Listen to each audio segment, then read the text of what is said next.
আমি গতকাল একজন খুব ইংরেজি শিক্ষিত মানুষের সঙ্গে কথা বলছিলাম, যার ইমানের হালত সুন্দর। তাকে বললাম, বিজ্ঞানের কারণে কি মানুষ নাস্তিক হয়?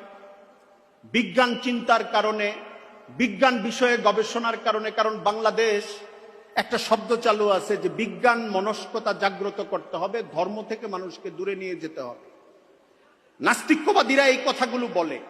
তিনি আমাকে একটা চমৎকার উত্তর দিয়েছেন। তিনি বলেছেন, বাংলাদেশে আপনি বুয়েটে নাস্তিক কম পাবেন, ঢাকা বিশ্ববিদ্যালয়ের কলা অনুষদের ছাত্রদের মধ্যে নাস্তিক্যবাদের চর্চা বেশি পাবেন।